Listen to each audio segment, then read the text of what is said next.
the town that disappeared overnight, meaning Cold Creek, Nevada. We never left, and now neither can you. When police broke into Hawthorne Asylum in Millfield, Ohio, the clocks inside were still ticking. Even though the building hadn't had power for over 30 years, files were scattered on the floor, chairs overturned, and in one room, a hospital bed was still warm. Locals say it's the asylum that never sleeps, where voices echo from the walls, calling out names no one remembers. And tonight, we're going back to uncover why this place was abandoned and what might still be inside. You're watching Saim's Scary Stories, real horror from America's forgotten places. If you believe the past never truly dies, make sure you subscribe, because what you're about to hear isn't legend, it's what the records tried to erase. Now, let's step inside the Hawthorne Asylum. When the last patient left the Hawthorne State Asylum in 1978, the staff never came back to collect their things. Bed sheets still covered the iron frames, trays of medical instruments sat rusting in the corners, and a layer of dust slowly began to bury the sins of an entire generation. The building stood like a monument to forgotten suffering. 200 rooms of peeling paint, cracked tiles, and silence so deep it seemed to hum through the walls. Locals in Millfield, Ohio, remember that silence differently. To some, it was peace after decades of screams. To others, it was the sound of something waiting. They say the air near the asylum feels heavier, as if time itself thickens the closer you get to the front gates. Even animals refuse to cross. A farmer once said his dog stopped and growled at nothing for nearly 5 minutes before turning away and refusing to return. Nobody questioned it, because in Millfield, everyone grew up hearing that some things are better left undisturbed.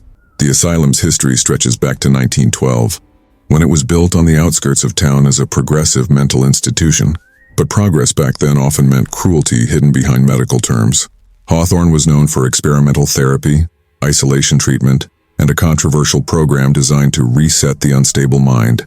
The state promised recovery. The patients only found darkness. Over the years, it developed a quiet reputation, not of healing but of disappearance. Families who placed their loved ones there stopped receiving letters. Requests for visits were denied for safety reasons. By 1968, nearly a third of the patients had no living relatives, and their files were quietly sealed away. But that wasn't the end. It was the beginning of something the town would spend the next 50 years trying to forget. In the final winter before closure, records show 3 patients went missing. Their names were crossed out in red ink, a sign used for transfer, but there are no records of any transfer. A retired nurse speaking decades later said she remembered one of them clearly.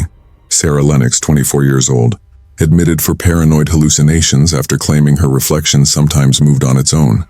Her last written note said, "The walls are speaking my name again." After that, nothing. When the building was evacuated during a fire drill that turned into a real emergency, Sarah's room was found empty, except for her shoes, neatly placed by the door. The nurses assumed she'd run, but all the exits were locked from the outside. No one ever saw her again. When the asylum finally shut down, it wasn't because of public outcry or legal trouble. It was because of fear.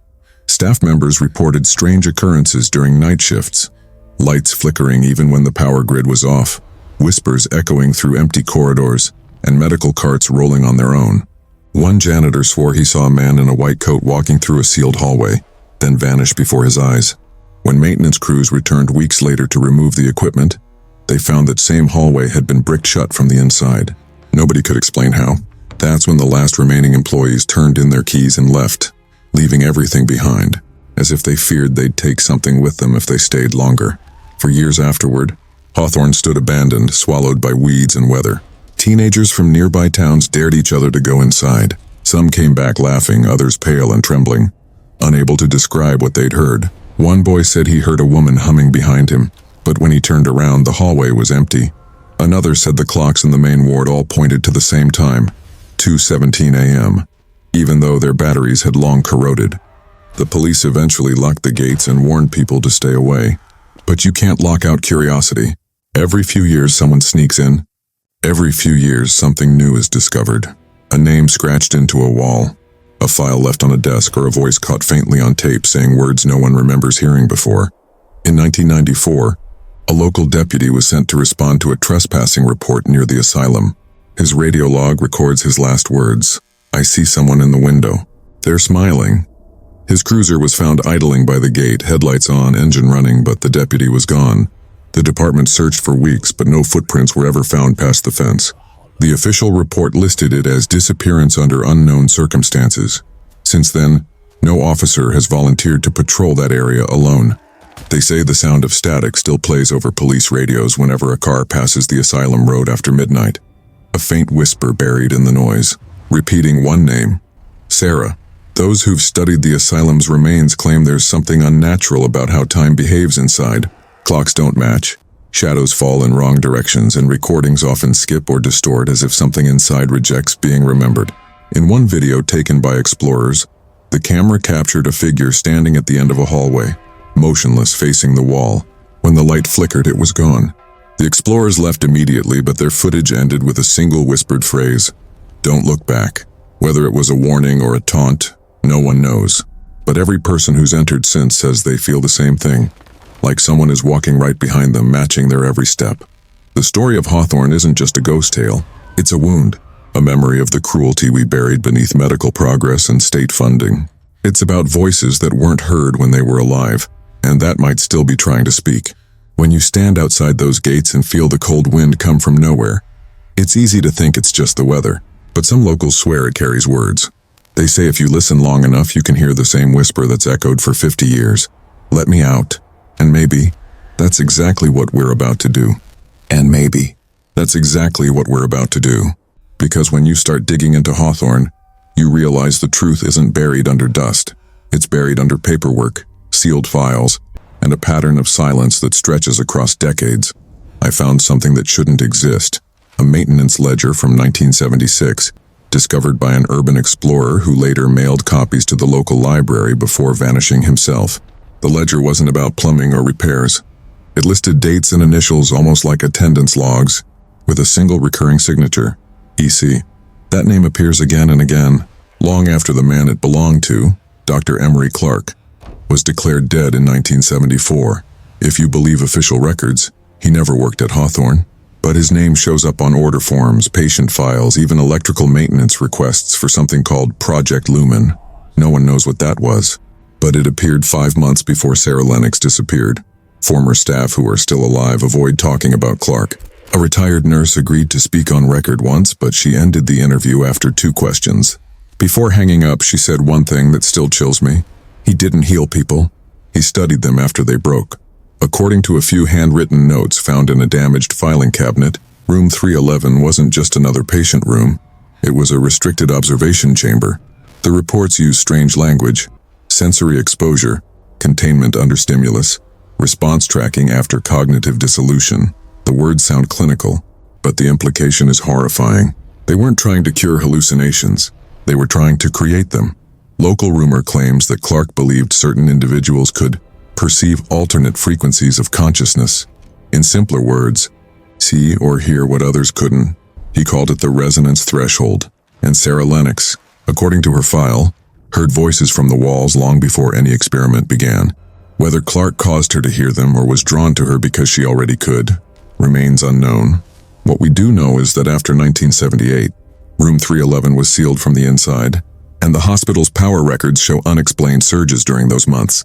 Enough voltage to light the entire building twice over, yet the lights in the other wings remained off. Only room 311 glowed even after shutdown.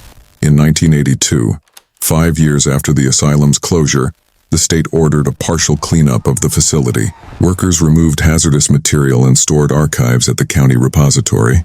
One of them, Thomas Beck, later told his wife he found a small metal box under the floorboards in Ward C. Inside were reel tapes labeled with numbers, and one marked L23. He tried to play it at home but said the tape emitted only static, mixed with faint breathing sounds. 2 nights later, he left for a shift and never came back. Police found his truck near the asylum gate, keys in ignition, driver's door wide open. The box was missing. His wife swore she never saw it again. That police file is still technically open, though it hasn't been updated since 1985. What's stranger is how the town responds whenever someone mentions Hawthorne. The Millfield Historical Society refuses to archive any materials relating to it. One librarian admitted that every time she stored photos of the building in their database, the files corrupted or vanished. Another said that printed documents sometimes bleed ink, as if moisture appears only on those pages. It sounds impossible, yet multiple witnesses confirm it. Skeptics argue it's coincidence or bad preservation, but believers think something about Hawthorne resists being remembered. Like whatever happened there left an imprint that pushes back whenever you try to expose it.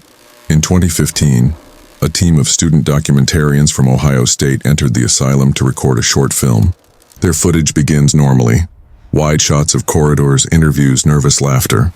But halfway through, something changes. The audio starts to distort as they approach the third floor. A low hum fills the room, rhythmic like machinery. One student whispers, "Is that a generator?" Another replies, "There's no power here." A few seconds later, their camera flickers. When the image stabilizes, a silhouette stands at the far end of the hall, facing them. Its posture is stiff, unnatural, and motionless. They call out, thinking it's one of their team members, but no one responds. Then in the background you can hear it, a woman's voice saying softly, "Don't come closer." The group runs. The footage cuts out. When police later reviewed it, the timestamp skipped ahead exactly 27 minutes. None of the students could explain what happened during that missing time. One of them, Emily Rhodes, later claimed that for weeks afterward, she dreamed of a man in a white coat standing at her door, tapping 3 times but never entering. She moved out of state and refuses to speak publicly. Another member of the crew dropped out of college entirely. Their professor submitted a report concluding the experience caused collective psychogenic trauma, essentially fear manifesting as memory distortion. But the missing time, the voice, and the hum on the recording remain unexplained. A few months after the video went viral online, an anonymous email was sent to local journalists. It contained a scanned copy of a document titled Riva Lab's Internal Memo, Project Lumen Termination, 1978. The letter, dated the same month Hawthorne closed, ordered all remaining subjects to be secured for indefinite containment. The memo's signature? EC, no last name. The message ended with one line typed in all caps. If synchronization occurs, do not release. The journalist who published the story died a year later in a car accident that police ruled as weather-related, though some readers noticed her car radio had been tuned to static when they found it. Whatever Project Lumen was, it wasn't a medical trial. It was something else. Something that reached beyond the physical walls of the asylum. And the more people try to uncover it, the more the story seems to reach back, so maybe Hawthorne doesn't just remember. Maybe it's waiting for someone to finish what was started. Maybe it's waiting for someone to finish what was started, because after decades of silence, someone finally tried. In 2003, a small research team from Cleveland calling themselves the Resonance Project received anonymous funding to investigate Hawthorne's ruins. They claimed they weren't ghost hunters. They were sound engineers studying how old architecture traps and reflects low-frequency audio. But when they entered the asylum, what they found didn't belong to sound. Within minutes of setup, their instruments began to pick up vibrations that shouldn't exist, frequencies far below human hearing, oscillating in steady measured intervals, like a heartbeat buried under concrete. The readings were strongest near the old East Wing, where the original blueprints show only storage rooms. Yet one wall registered as hollow, almost as if it was hiding a space beneath. They returned the next night with ground-penetrating radar. What the scanner revealed made no architectural sense. A tunnel, nearly 40 feet below ground, stretching the entire length of the facility.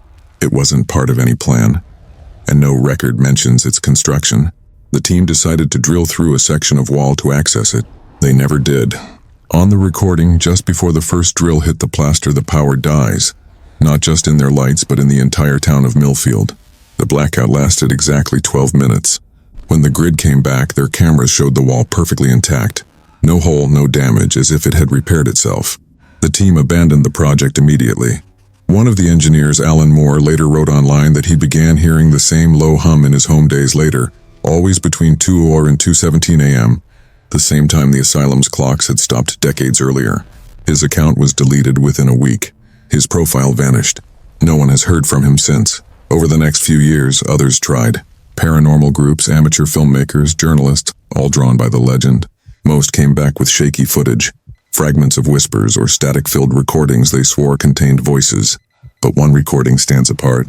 In 2010, a veteran journalist named Peter Madsen entered Hawthorne with 2 cameramen to film a short documentary on abandoned institutions. They stayed for less than 2 hours. His crew described hearing rhythmic tapping like Morse code from beneath the floors. When Peter pressed his recorder to the tiles, he whispered, "If someone's down there, make a sound." Immediately, the tapping stopped. A few seconds later, a new sound emerged. Faint breathing, followed by a woman's voice whispering the word lower. The footage cuts there. What happened afterward is only known through police reports. Matson was found outside the asylum gates, barefoot, clothes covered in dust, shaking uncontrollably. He couldn't remember how he got out. The 2 cameramen were missing. Weeks later, searchers found their cameras submerged in a drainage tunnel a mile away, both memory cards intact but warped with moisture. The footage showed the men descending a narrow staircase in near darkness. One turns the camera toward the other and says, "She's behind us." Then, a light flickers, a scream, and the video ends. The audio file extracted from that moment contains a single phrase, stretched by static but still clear enough to recognize a voice. "We're still here." Forensic audio specialists confirmed the tone patterns matched human speech, female, early 20s, consistent with Sarah Lennox's archived voice sample from her intake recording in 1972. How that voice appeared on a digital recorder in 2010 remains unexplained. The county sheriff closed the case, citing possible interference. The footage was sealed, but fragments resurfaced online, passed around obscure paranormal forums under the name the Hawthorne tape. Many viewers reported strange behavior from their devices while watching it. Frozen screens, automatic reboots, and unexplained power drains. Some even claimed they heard whispering through their headphones hours later. The moderators banned the video, calling it cursed media. But by then, the legend had already revived. People started returning to Hawthorne again. A pattern emerged. Each new visitor claiming they heard something different. A child's laughter, a man's voice asking for help, the scraping of metal. But one thing remained constant, the hum. Low, mechanical, steady. A sound no one could trace. Electricians tested the lines, no power. Geologists tested the ground, when no seismic activity. Acousticians measured the tone. 17 hertz. A frequency just below what humans can consciously hear, but high enough to cause fear, unease, even hallucinations. The human eye can vibrate at that frequency, producing ghost-like shadows at the edge of vision. Scientists call it infrasound. But here's what's strange. It doesn't occur naturally inside a sealed building. Something has to generate it. Some believe Dr. Clarke's experiments with sound were never about healing mental illness. They were about opening something, a doorway between perception and reality. The missing patients weren't lost. They were trapped in that frequency. When Sarah wrote, "The walls are speaking my name again," maybe she wasn't imagining it. Maybe she was hearing what we can't. The hum, the lights, the synchronized time, it's all connected. A system designed to tune human minds like instruments until they resonate with whatever was on the other side. And once they did, the line blurred. They could see what was looking back. By 2018, the state declared the asylum a hazardous site, banning entry and surrounding it with barbed wire. But that didn't stop the stories. Truck drivers passing by at night reported seeing flashes of light from the upper floors, always white, pulsing, rhythmic, like a heartbeat. When approached, the lights vanish. One driver claimed his radio picked up a female voice repeating the same sentence every few seconds. "Don't release it." Those words matched the memo from Project Lumen's termination notice. Coincidence? Or warning? Every investigation, every attempt to uncover the truth ends the same way. Equipment fails, people disappear, or the evidence corrupts. It's as if Hawthorne itself decides what gets seen and what doesn't, like it's aware of who's watching, and the more people remember it, the stronger it becomes. Maybe that's why the town stopped saying its name. Maybe that's why the silence around Hawthorne isn't fear. It's protection. It's protection. Because sometimes silence isn't ignorance and it's survival. The few people who still dare to dig into Hawthorne's history eventually stumble upon the same name that keeps appearing and disappearing like a ghost. Riva Labs Incorporated. On paper, it was a biomedical research company operating out of Cleveland from the late 1950s through the late 1970s. But look deeper, and you realize it barely existed. No tax records, no board members, not even a building permit. The only evidence of its existence comes from a series of letters found in 2001, sealed inside a government storage vault in Columbus. Letters exchanged between Ohio State health officials and Riva Labs, Behavioral Science Division. The letters mention the transfer of sensitive psychiatric subjects from state care to private supervision under controlled conditions. The date of the final letter, March 2, 1978. the day before Hawthorne Asylum's official closure. Those letters describe something called Operation Lumen. The wording is vague but unsettling. One paragraph reads, "The synchronization procedure has reached phase 3. Patient responsiveness exceeds projections. Containment protocols must be observed indefinitely." Another, signed only EC, warns that exposure to resonant feedback can produce irreversible perception collapse. It's bureaucratic language for something far darker. A system designed to manipulate the human mind using sound, light, and isolation. The state called it therapy. Riva Labs called it research. But no one ever asked what the patients called it. They never got the chance. Researchers who've analyzed the surviving correspondence noticed a strange pattern. Every document ends with a faint imprint of circular water stains, perfectly spaced like something had been placed on top, perhaps a recording disc. But when archivists tried to reproduce the marks under normal conditions, they couldn't. It's as if heat, not moisture, burned them into the paper. Even the ink in the signatures bled outward, as though reacting to something unseen. One archivist said the letters felt warm when she handled them, despite being stored in a climate-controlled vault. When she mentioned this in her report, her supervisor ordered the materials sealed under the label, "Non-hazardous anomaly." They haven't been opened since. Around the same time, a journalist named Daniel Cross began investigating the financial trail behind Riva Labs. He traced a series of offshore accounts linked to a front company called Millfield Development Group, registered only months before the asylum's construction in 1911. It suggested Hawthorne might have been designed from the very beginning for something other than healing. Cross's articles were never published. His wife found him unconscious in his home office one night, computer screen flashing white static. He survived but suffered partial memory loss, unable to recall the last 3 years of his research. His hard drives were wiped clean. When asked by police what he remembered, he simply said, "It was never a hospital." By 2020, more evidence began to surface from digital archivists sharing declassified government documents. One file, State Infrastructure Oversight Report 79, briefly references Hawthorne's underground tunnels, labeling them as Research Annex B. The notes suggest high-voltage acoustic testing occurred there during the late 1960s and early 1970s.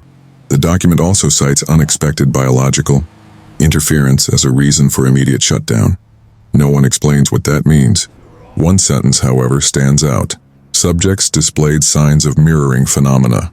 In layman's terms, the test subjects began imitating each other's behaviors, voices, and even physical gestures to an unnatural degree. Some mirrored themselves, moving out of sync like reflections lagging behind their bodies. Whatever they were exposed to changed them permanently. It's believed Riva Labs developed a machine that generated low-frequency pulses, similar to what modern scientists call infrasound. They discovered it could influence human perception, even cause hallucinations. But the deeper they pushed the frequency, the more unpredictable the reactions became. At certain decibel levels, test subjects stopped responding entirely. Not unconscious, just absent. They sat upright, eyes open, breathing but gone. And when the frequency stopped, some of them spoke words no one understood. Voices layered like echoes. The researchers called it the crossing point. That's when Dr. Emory Clarke supposedly reported synchronization success. He believed he'd found the threshold between the human mind and something else, a signal that existed beyond sensory comprehension. When news of this leaked to state officials, panic followed. The asylum wasn't shut down for safety, and it was sealed.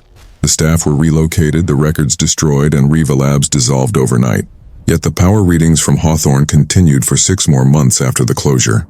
It's as if the machines never stopped running. What's left of the tunnels today is unknown. Satellite imagery shows a collapsed section beneath the east courtyard. Thermal scans occasionally show heat signatures below the surface, but no known source of energy. Some experts suggest it could be residual heat from old wiring or decomposing materials.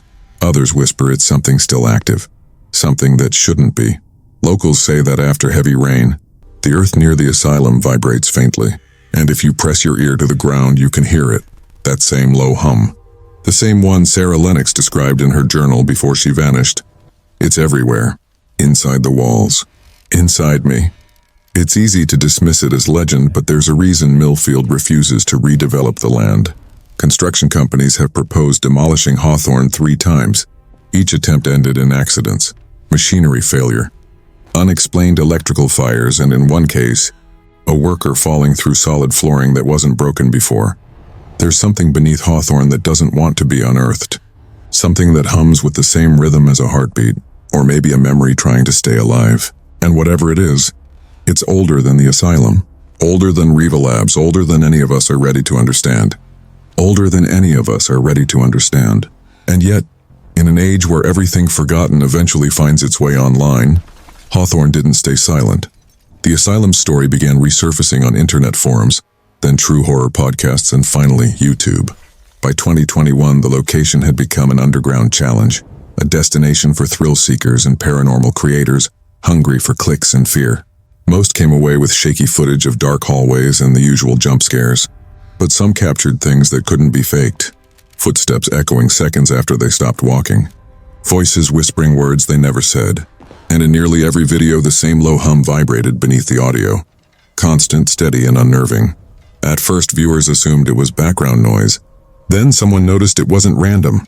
When converted into a waveform, it pulsed exactly like a heartbeat.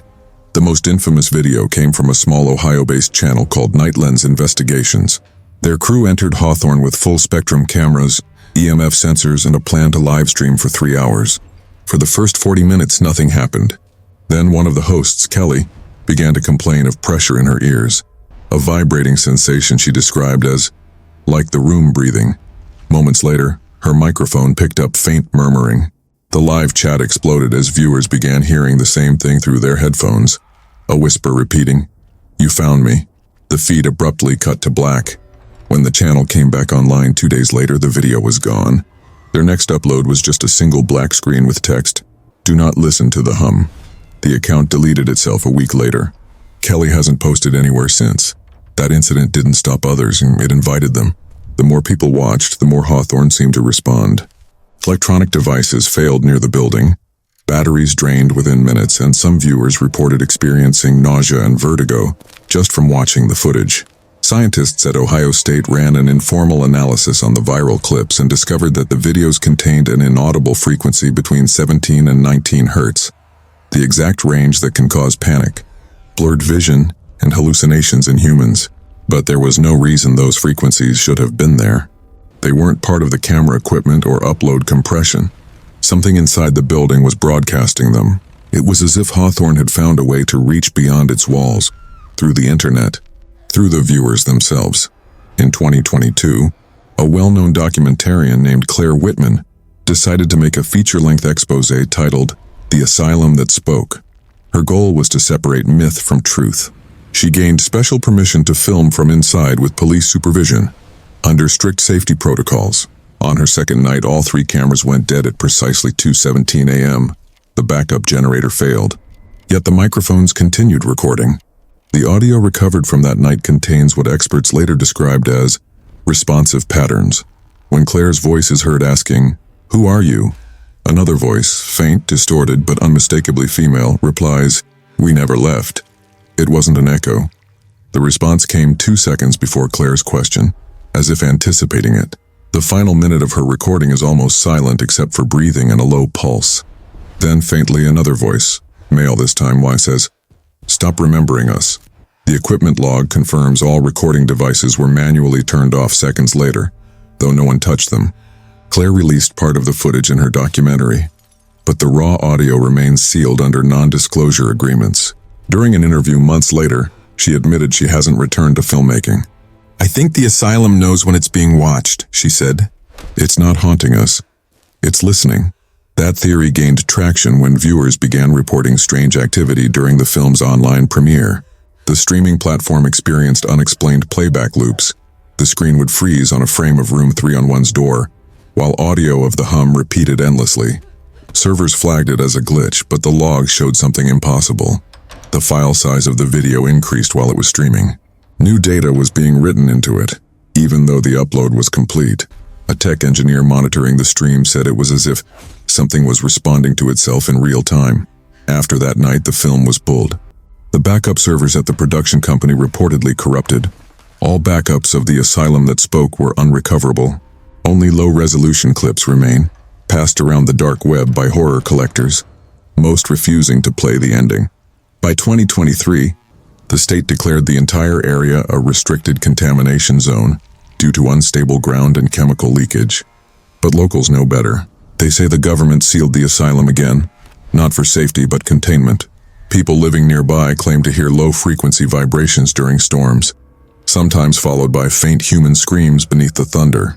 One family who moved into a farmhouse less than a mile away reported their baby monitor picking up voices whispering through static at night. When the father reviewed the recordings, he swore one voice said their daughter's name before it learned to speak. He deleted the footage and left town within a week. It's as if Hawthorne has evolved, adapting to modern technology. What once echoed through concrete walls now travels through speakers, cables, and screens. The hum has become a carrier, a bridge between their world and ours.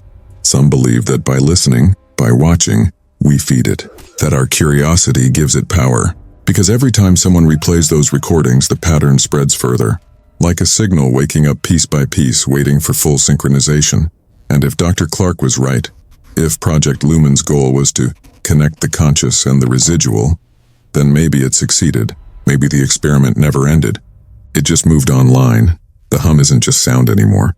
It's attention. And it's still growing. And it's still growing. The hum has no walls now. It doesn't need them. Whatever once existed inside Hawthorne has found a new home. Not in the asylum's corridors, but in the minds of those who can't stop thinking about it. Psychologists call it collective obsession. Paranormal researchers have another word, resonant haunting. They say that when enough people focus on one place, one event, one voice, something answers. Whether you believe in ghosts or not, it's hard to ignore the pattern. Every few years, someone new tries to expose the truth, and every few years, something pushes back. The deeper we look, the louder the hum becomes.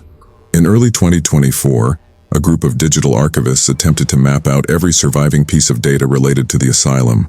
Videos, photos, newspaper scans, and all of it. Within a week, their shared drive crashed. The backup hard drives overheated despite being stored at low temperature. Before failing, the files began renaming themselves. 311, 311, and 311. Every copy, every folder, the same numbers repeating endlessly. The last message one of the archivists managed to post online simply read, "It doesn't want to be seen."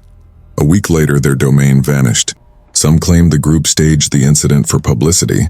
Others swore it was another sign that whatever happened beneath Hawthorne still breathes through code and circuitry, just waiting to be remembered.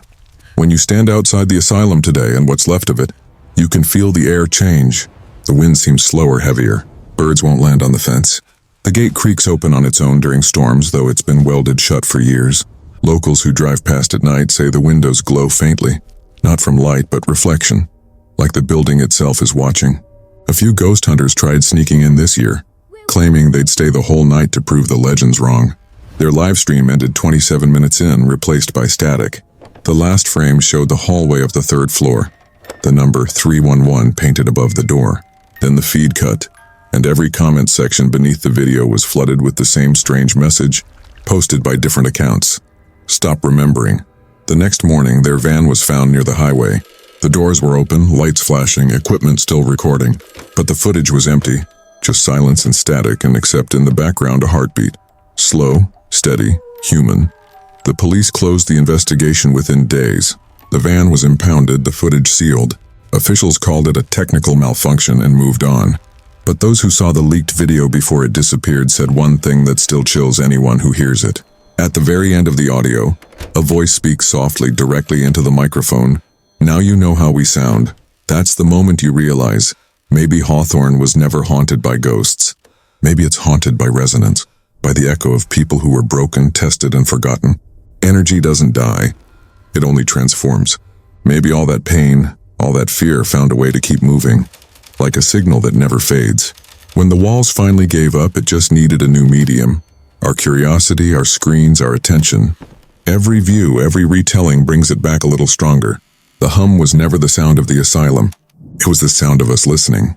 The county has since covered the ruins with concrete and fenced off the entire area, calling it an environmental hazard. But on quiet nights, truck drivers swear they still see light beneath the cracks. Faint rhythmic pulses glowing through the concrete, like something buried alive, still breathing, still waiting for the next voice to call its name. And if you stand there long enough, just long enough to let the wind settle, You might hear it too. That low hum, faint and pulsing, matching the rhythm of your own heart until you can't tell the difference. It's not loud. It doesn't need to be. It just waits for you to notice it, and maybe you already have. Pause. Ambient heartbeat fades into silence. Some places don't fade. They adapt. Maybe Hawthorne isn't haunted by ghosts at all, but by the memory of being remembered. Every time someone watches, listens, or speaks its name, it grows louder. Another heartbeat added to the hum. So if you ever find yourself hearing that sound in the dark, maybe it's not coming from outside. Maybe it's something inside you still resonating. If you had the chance to stand at those gates tonight, would you dare to listen? Let me know in the comments. And if stories like this remind you that some truths are better left buried, subscribe, and I'll keep bringing them back to light.